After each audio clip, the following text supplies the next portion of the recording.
Сәлеметсіздер ме? Бастамас бұрын лайк басып каналға жазыңыздар, комментарий қалдырыңыздар. Бұл видеода сіздерді күтіп тұрған 1474-1482 тапсырмалардың шығару жолдары. Әдеттегідей біреуін көрсетем, қалғандарын өздеріңіз шарасыздар, түсініп алыңыздар. Іске сәт.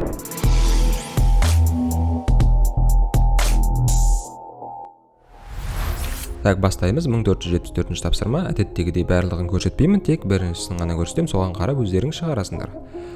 Біріншісі қосу тәсілімен шешу керек екен. Көріп тұрғандарында x-тердің 2x айнымалары бірдей, сондықтан біреуінің таңбасын өзгертіп қосып жіберсек, олар қысқарып кетеді. Яғни екінші теңдеуі көріп тұрсыңдар ма, -1-ді көбейтіп жатырмын. Барлығына -1-ді көбейтсем -2x болады, -y-ға -1-ді көбейтсе +y болады, -36-ға -1-ді көбейтсе +36 болады. Төбесіндегі теңдеу тұра береді. Міне осындай бізде жаңадан жүйе шығады. Осы жүйені қосып жібереміз. Сонда x-терден құтыламыз. Яғни 2x - 2x. Просто көріп тұрсыңдар ма? Қосып бір-біріне қосып жазып жатырмын. 2x - 2x қосу 7y + 3y тең 44-ге 36-ны қосса 80. 2x мен 2x қысқарып кетеді. 10y тең 80. 80-ді 10-ға бөлсек 8. y тең 8 бұл 8-ді апарып мен өзіме ыңғайлы мына жерге қоямын. y-дің орнына көріп тұрсыңдар ма? Бірінші теңдеуге, екінші теңдеуге қойсаңдар да болады. Бірақ өздерің білесіңдер. 2x + 7 көбейтілген 8 уже y-дің орнына 8 жазып жатырмыз. Осылайша x-ті тауып аламыз. Бұл жерде x шығады екен бізде. 2x тең 44-тен 56-ны алса бізде -12, x тең -12-ні 2-ге бөлсе -6. Міне осылайша біз x-ті де таптық. X-іміз бізде -6, y-ті де таптық. Ары қарай да сондай бір-біріне ұқсас есептер келе береді екен. Тағы да айтамын, тек қана біріншісін көрсетемін, қалғандарын солған қарап өздерің шығарасыңдар. Я мен қазір 3 пен 4, 1-2-4 алып тастаймын. 2-4-ті енді бірді көрсетемін сендерге. Бұл жерде проблема болып тұр. Бізде ешқандай x-тің немесе y-тің алдындағы айнымалылар бірдей емес. Қосып жіберсек қысқармайды. Сондықтан мен мына 15 пен 10-ды 30-ға айналдырып жібергім келіп тұр. 15-ті 30-ға айналдыру үшін мен көбейтемін 2-ге. Барлық теңдеуді 2-ге көбейту керек болады. -10-ды көбейтемін 3-ге. Чтобы барлық теңдеуді 3-ге көбейту керек болады. Сонда ана көріп тұрсыңдар ма? Бірінші теңдеуді төбесінде тұрған барлығын 2-ге көбейтіп жатырмын. 0,2 де 30-да 9,8-ге көбейтсе 19,6 болады. Астындағы теңдеуді полный 3-ге көбейтіп жатырмын. 225 - 30y тең -9. Мінекей. Енді -30y + 30y тұр ғой. Екеуін қосқан кезде y-тардан құтылып кетеміз. Бізге керегі де осы. Мінекей 0,4x-ті 2,25-ге қосамыз. 30y - 30y-ні түсінікті болу үшін жазып жатырмын. Екеуін қысқарып кетеді қазір. 19,6 -9. Екеуін қосқан кезде таңбалар сақталады. Так, 0,4x-ті 2,25x қосқан кезде 2,165x, анаған 19,6-тан 9 алса 10,6, 10,6-ны 2,165-ге бөлсе 4 шығады екен. Осылайша біз x-ті тауып алдық. Өзімізге ыңғайлы бір теңдеуді таңдап, сол жерге 4-ті қоямыз x-тің орнына. Маған примерно так, төбесіндегі мына жердегі x-тің орнына 4-ті қоямын. Яғни 0,4-ті 4-ге көбейтемін. 0,4 көбейтілген 4 -30, жоқ, +30y тең 19,6. 1,6 4-ге 0,4 көбейтсе сонымен y-ті табамыз. Ары қарай қарапайым теңдеу ғой, өздеріңде қарап түсініп аласыңдар. Балдар, теңдеу тақырыптарын көп қайталаңдар. Бүкіл есепте теңдеу шешу, тек қана теңдеу шешу. Осылайша x-ті де y-ті де таптық. X-іміз 4-ге тең, y-іміз 0,6. Бірінші x жазылады, екінші 0,6 жазылады жауабын жазған кезде. Келесі бізде 1476 тапсырма. Теңдеулер жүйесінің шешімін қосу тәсілімен табыңдар. Мен бірінші теңдеуді бөлек алып аламын да соны шығарамын. Яғни просто жаймен жағышқаны ашу, ықшамдау, кәдімгі өзіміз білетін қарапайым амалдар. 2x + 6y + 9 тең x + 6, x-терін яққа, y-терін яққа шығарамыз. Одан кейін екінші теңдеуді бөлек алып аламын. Мен копировать ете саламын. Сендер олай істей алмайсыңдар. Сендер өздерің бөлек жазасыңдар. Мен сендерге шатас кетпеу үшін бөлек яққа қарай жазайын. Міне. Сол баяғы жақшаны ашамыз, асықпай 3x - 6y тең x + 30. X-тарды бір жаққа жинаймыз, y-тарды бір жаққа жинаймыз, сандарды оң жағына жібереміз. Мына жақта 2-ге бөліп жүрдім бәрін. Бәрі жұпсан екен как раз. x - 3y тең 15 деген теңдеу шықты. Осылайша бізде кішкентай ыңғайлы теңдеулер шықты, чтобы бізге шешу үшін. Мінекей осының біреуін алып аламын қазір. Мінекей, міне біріншісін бөлек алып аламын. Екіншісін сендер қайтадан осылай жазасыңдар. Жазбасаңдар да болады, өздерің білесіңдер. Осылай бөлек бір ыңғайлы өзімізге жүйе алып аламыз. Ана x-тердің таңбалары екеуін қосып жіберу керек қоя. Мен жарайды ана 3y-ті 6y-ге айналдырамын. түсінікті ма? Мына тұра береді, мына өзгеріссіз қалады төбесінде тұрған теңдеу. Ал астында тұрған теңдеуді 2-ге көбейтіп жіберемін. Қазір не шығатынын көресіңдер. 2x минус 6y тең 30 деген теңдеу шығады. Плюс 6y пен минус 6y шықты. Екеуін қосқан кезде қысқарып кетеді. Бізге де керегі сол, қосу әдісі керек бізге. Сонда x қосылған 2x плюс 6y минус 6y деген уже 0 болады бізде қазір. Минус 3 плюс 30 таңбаларын айбалеміз болды. Таңбаларын бәрін сақтаңыз. X қосу 2x тең 3x тең 27, x тең 9. Мінекей. 9-ымызды біз бір теңдеудегі 9-ның орнына қоямыз. Мен мына жердегі x-ның орнына қойым кеп тұр. Сонда 9 қосылған 6y минус 3 деген теңдеу шығады. 9 қосылған 6y минус 3. Осы жерден y тауып аламыз. Аняқа минус 3 минус 9 болады. 6y тең минус 12. Минус 12-ні бөлеміз 6-ға, y тең минус 2 болады. Сондықтан осылайша x-ті де y-ті де тауып алдық. Әдеттегідей x бірінші жазылады, жақшамен жазған кезде y екінші жазылады. 9-да минус 2. 1476 тапсырмаға келдік. Сол баяғы біріншісін ғана көрсетем, қалғандарын өздерің шығарасыңдар осыған қарап. Міне біріншісін алым, бөлімдегі 3 пен 2-ден құтылу үшін 6-ға көбейтіп жіберемін, өйткені 3 пен 2 де соған қысқарады. Ана бәріне 6 біртіндеп көбейтем, сонда 2x плюс 6 мен 3 қысқарады. 3y 2x плюс y тең 6-ға 6-ны көбейтсе 36. Мына екінші теңдеуде 3 пен 2-ні құтылам. Бұл жерде де бөлімде 3 пен 2 екен, поэтому тоже 6-ға көбейтемін.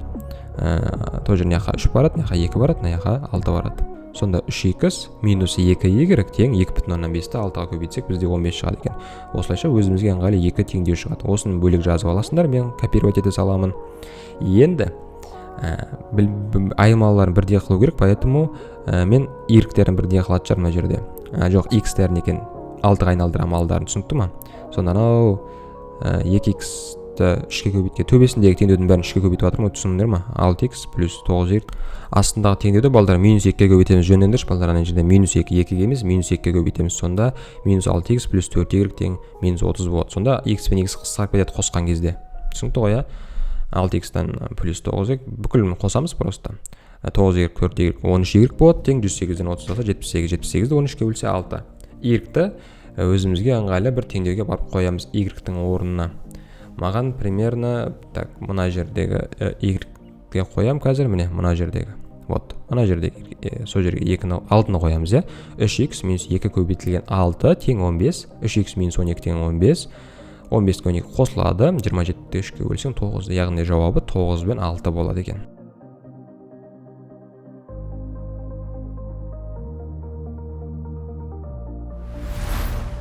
Келесі кезекте 1478 тапсырма. Елдос пен Мирас 36 марка бар дейді. Елдос пен Мираста 36 марка бар. Давайте ыңғайлы болу үшін Елдосты x деп, Мирасты y деп белгілеп алайық. Елдос Мирасқа өз маркаларын 40%-ын берсе, Елдос маркадан Мирастың маркалары 2 есе көп болады. Қараңдар. Екеуін қосқанда 36 жазып аламыз бірінші, дұрыс қой. Одан кейін Елдос Мирасқа 40%-ын береді. 40 дегеніміз не? 0,4 қой, 0,6x болып қалады. Ал анаған уже 0,4 қосылады. Түсіндірсіңдер ме? 0,4x мінекей. Пайыз деген осылай жазылады. 0,6x. Ол 2 есе кем болады дейді. Значит, ана кімге? Елдостың маркаларын 2 көбейтеміз мінекей. Осылайша 2 теңдеу шығады. Түсінікті ғой, 0,6 қалды. 0,4 ана кім Мирасқа берді. Y-тің қасына қосып қоямыз осылайша. Мінекей осының екінші теңдеуді жіктеп аламыз. 2 не үшін Елдосқа көбейтілген білесіңдер ғой, теңдеуі тең деп жазу үшін кімде кем соған көбейтеміз ғой. Мына жерде просто есептеп жатырмын, міне қарапайым 0,2x, y тең 0,18x деген шықты. Міне осыны ана бар қойсам болады. Y-тің орнына 0,18-ді қоямыз. X қосылған 0,8x тең 36 болады одан кейін. Сонда 1,8x тең 36, x тең 36-ны 1,8-ге бөлеміз, 20 шығады екен. Осылайша x-ті тауып алдық. Әрине x-ті бар бана 0,8x дегеннің орнын жанындағы x-ке қоя саламыз, немесе ана жерге қоя саламыз.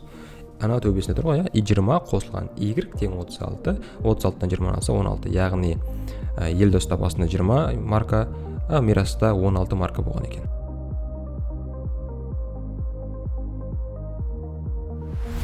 Мың 479 тапсырмаға келіп жеттік. Оқушы 2 сан ойлады дейді. Бірінші сан 2 еселенген екінші санның айырмасын 4-ке тең. Так, x пен y деп алайық. Бірінші сан x, 2 еселенген екінші санның айырмасы 4-ке тең. міне x минус 2y тең 4. Бірінші саннан 2 еселенген екінші санды азайтамыз. 2y азайтамыз. Потом бірінші сан мен 3 еселенген екінші санның айырмасы 39-ға тең. Уже просто айырмасы ма қосындысы ма? Қосындысы екен ана. X қосылған 3y тең 39 болады. Міне теңдеуді тағы да бір қарап алыңдар. Паузаға қойып тағы да бір қарап алыңдар. X минус 2y тең 4, x плюс 3y тең 39 деген осындай теңдеу шығады. Осы жүйені шешеміз. Әдеттегідей қосу әдісімен немесе алу әдісімен ала саламыз. Мен астындағыдан төбесіндегіні алып тастай саламын. X-тан x алса 0, 33y-тан минус 2y алса минус пен минус плюс болады да 5y болады. Тең 39-дан 4 алса 35. 35 5-ке бөлсе тең 7. Ол 7-ні мына жерге қоя салам. Алып қазір мына жерге. Сонда x минус 2 көбейтілген 7 болады. Астындағына қойыппын ғой. X плюс 3 көбейтілген 7 тең 39. X қосылған 21 тең 39. 39-дан 21 алса x тең бізде болады 18. Поэтому сонда бірінші сан 18, екінші сан 7 болған екен. Келесі кезекте 1480 тапсырма. 2 қорапша кәмпит пен 4 қорам жаңғы кәмпиттерді x деп алам, орамдарды y деп алам.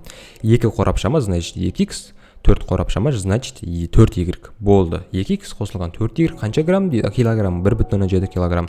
5 қорапшама 5x, 3 орамба 3y тең қанша массасы? 2,15. Міне осылайша екі теңдеулер жүйесін құрып алам. Одан кейін ары қарай уже білесіңдер, даже түсіндірмей қойсам болады, просто осы теңдеуді шешеміз. Мен 5 пен 2-ге көбейтіп жатқан себебім қазір оңға айналдырғым келіп тұр екен. Анау x-тердің алдарын көріп тұрсың ба? Төбесіндегі теңдеудің бәрін 5-ге көбейтіп жатырмын. Сонда 10x тең плюс 12x плюс 4y тең 1,7-ні 5-ге көбейтсе 8,5. Астындағын бәрін 2-ге көбейткен кезде 10x плюс 6y тең 2,15 болады екен. Осыны осы теңдеуді екен алып жіберем. Түсінікті ма? 10x-тан 10x алса 0, 20y-тан 6y алса 14y, 8,5-тан 4,3 алса 4,2. y тең 4,2-ні 14-ке бөлемін. Шығады бізде 0,3. Осылайша біз y-ті тауып алдық, уже x-ті таба аламыз деген сөз. Біз ол 0,3-ті балып деп барып бір жерге қоямыз. Қай теңдеуге қойсам болады? Мен оны аламын да мына жердегі y-тің орнына қоям. Түсінікті ма? Сонда 2x или мына жаққа қойсам болады. Мына жаққа қойсам болады екен. 10x плюс 6 көбейтілген 0,3 тең не үшін мына жаққа қойдым? Әйтеуір өздерің білесіңдер қайсыға қойсаңдар. 4,8 алсақ бізде 2,5, 2,5-ді 10-ға бөлсек x тең шығады 0,125. Сосын значит біздің x бізден кәмпит еді ғой. Кәмпиттің бір несі 0,125 килограмм. Ал анау 4 орам, бір орамы значит бізде 0,3 килограмм болған екен. Міне бір қорапша кәмпит.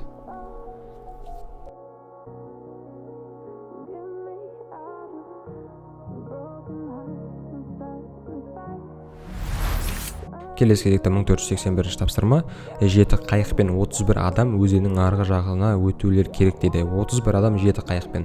Қайықтар 3 орынды және 5 орынды. Осы адамдар түгел өзеннің арғы жағына өткізу үшін неше 5 орындық, неше 3 орындық дейді. Так, 7 қайық бар. Яғни 3x қосылған 5y, өйткені біреу 3 орынды, біреу 5 орынды ғой. Сондықтан 3x қосу 5y тең 31. Одан кейін общий қайықтардың саны 7 болғаннан кейін x плюс y тең 7 деп қоямыз. Болды, міне осылайша. Мен наоборот жазу керек, мен ерсін жазып қойыппын. Бірінші x плюс y тең 7, потом 5x плюс. Мағынасын түсіндіңдер ғой? Паузаға қойып видеоны тағы да қарап алыңдар. Одан кейін әрине сол баяғы мен 3-ке көбейтем астын, чтобы 3x пен 3x-ті қысқартып жіберу үшін 3x плюс 3y тең 21 болады. Одан кейін қалай жазып жатырмын өзі? Дұрыстап жазайын дегенім ғой. 3-ке көбейтіп жатырмын. 3x плюс 3y тең 21, төбесіндегі теңдеу тұра береді. Сол баяғы 3x плюс 5y тең 31 болып. Одан кейін өзімізге ыңғайлы осындай бір жүйе пайда болды. Одан кейін бұларды алып тастаймын. 3x-тен 3x алса 0, 5y-тен 3y алса 2y, 31-ден 21 алса 10, 10-ды 2-ге бөлсе 5. Мінекей, 5-ті барамын да бір y-тің орнына қою керекпін, өзімізге мына жерге қоямын. Ана y-тің орнына x плюс 5 тең 7, 7-тен 5 алса 2, солайша x тең 2. Сонда бізде 5 орынды 3 2 орынды қайықтар керек екен.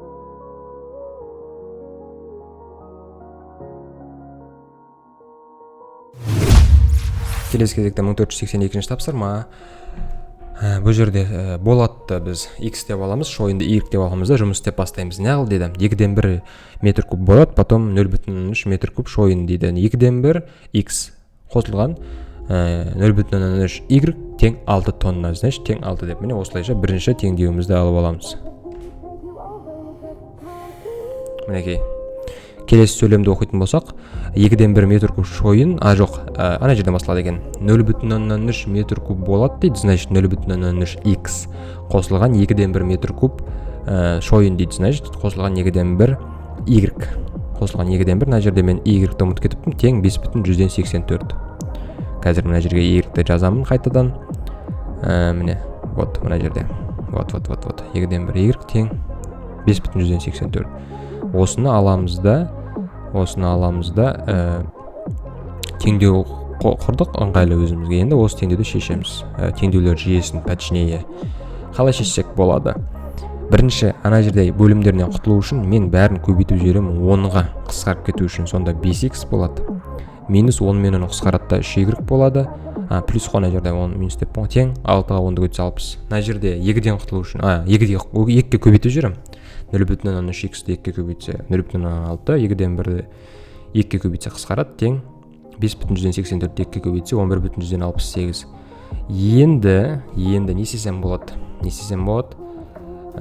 Так. 5x плюс y тең 6. Мынаны 3-ге көбейтіп жібере саламын ғой, болды мен. 3y пен 3y-ді алып тесе аламын сонда. 0,6 x-ті 2-ге көбейтсе 1,8, 3y 11,68 3-ге көбейтсе 35,4. Мінекей, мынау жер тұра береді. Оған тиіспейміз. Енді алу әдісін қолдана саламыз, немесе минус 1-ге көбейтіп қосу. Балалар, қосу мен алудың разницасы жоқ қой, минус 1-ге көбейтіп қосу сонда болады. 5x-тен 1,8 алса 3,2x, 3y-ден 3y алса 0, 60-тан 35,4 алса 24,96, 24,96-ны 3,2-ге бөлсе 7,8 шығады екен. Яғни x-тен 7,2, яғни тауып алдық, x-іміз бізде болады еді ғой. 1 метр куб болатымыз 7,8 тонна болады екен. Міне. Енді сол 7,8-ді мен қай жерге қойсам болады, чтобы y тауып алу үшін? Міне, мына жердегі x-ге қоям кеп тұр. Вот, сонда 5 көбейтілген 7,8 плюс y тең 60. 5-ті 7,8-ге көбейтсе 3y, 5-ті 7,8-ге көбейтіп 60-тан 60 дейміз, өзі 21 болады. Y тең 21-ден 3 алса 7. Значит, 1 метр куб шойынымыз бізде. Жоқ, қате кетті міне. Мен толығымен жазып отыр екен оған. Дұрыс. 21 y тең, міне. 5-ге 7,8 көбейтсе 39 шығатын жазып отырмын просто. Y тең 7. Значит, 1 метр куб болады бізде 7,8 тонна. 1 метр куб шойын бізде 7 тонна болады екен. Болды осылай. Бұл бізде балдар соңғы есеп болатын осы видеодағы. Лайк басып комментарий жазамыз, каналға жазыламыз, достарымызға таратамыз, каналға көмектесеміз. Көргендеріңе көп рахмет. Келесі кездескенше.